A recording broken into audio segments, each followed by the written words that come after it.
And then Jesus answered, I am the way and the truth and the life. That statement has echoed throughout history. It's one of the few statements, if you knew nothing about anything Jesus ever said, that statement has probably found its way to you somehow. And Jesus is speaking to the very core of our human existence. It's this, he's taking apart our nostalgia, our mythology, this idea that there's a place called home. And so Jesus paints this picture of a home that God's creating for us. And he's taking this image of family and that all of us know should be this safe, beautiful, extraordinary, intimate community, but that we've all wondered where it's at. And now Jesus says, I want you to understand something. What you're searching for is not a place, it's a person. I am the way, and I am the truth, and I am the life. And here Jesus, over and over again, declares what God spoke to Moses, I am. It's the essence of me that you're searching for. And he speaks to the very core of everything. I am the way. And it's fascinating to me how 2,000 years later, we're still asking the same questions. So the reason we don't know the way is we don't have any purpose for our lives, or we don't understand what our purpose for existing is. And we're going, I don't know where I'm going. It's crazy how fast you can go someplace you don't even know. And you spend your life wandering. Have you ever had that terrifying thought, am I just wandering through life? Am I here on purpose or am I here by accident? And it was the same thing at this business event a few months ago where this one person asked the question in the Q&A, how do you not lose your purpose when you lose your business?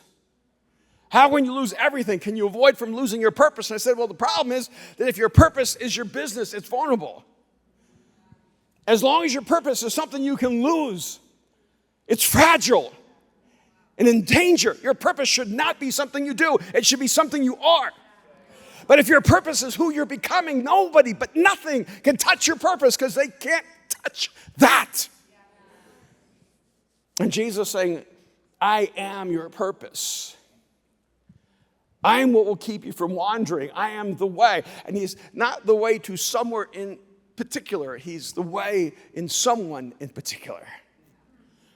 That's why so many times, even when people believe so deeply in God, they go, well, I just want to know what God's will is for my life. I just see people floundering all the time. I don't know what God's will is for my life. And it's because we still keep thinking that God is trying to show us the way rather than be the way. See, God's purpose for your life is about you becoming everything God created you to become. And let what you do come out of who you are. And let who you are come out of who he is in relationship to you. You don't ever have to be lost again. You can know your way because your way is not a place, but a person. He says that I am the truth. As much as he knows we're always going to be asking the question, where am I going? What's my purpose? He knows we're always going to be asking, why am I here? What's my meaning? And the same way you can feel like you're wandering throughout your life because you don't have your way, you can feel as if you're just wasting your life because you don't have your meaning. It's so hard to put your meaning in meaningless things. Actually, I should say it the other way around. It's so easy to try to find your meaning in meaningless things, isn't it? It's amazing how we can just lie to ourselves and go, oh, my meaning is success, or my meaning is fame, or my meaning is relationships or people or pleasure. My relationships is stuff. Whenever you make anything outside of you your meaning, it just starts feeling so meaningless. I can make you a promise, no matter how much money you will ever make, money will never give you meaning. In fact, money will haunt you.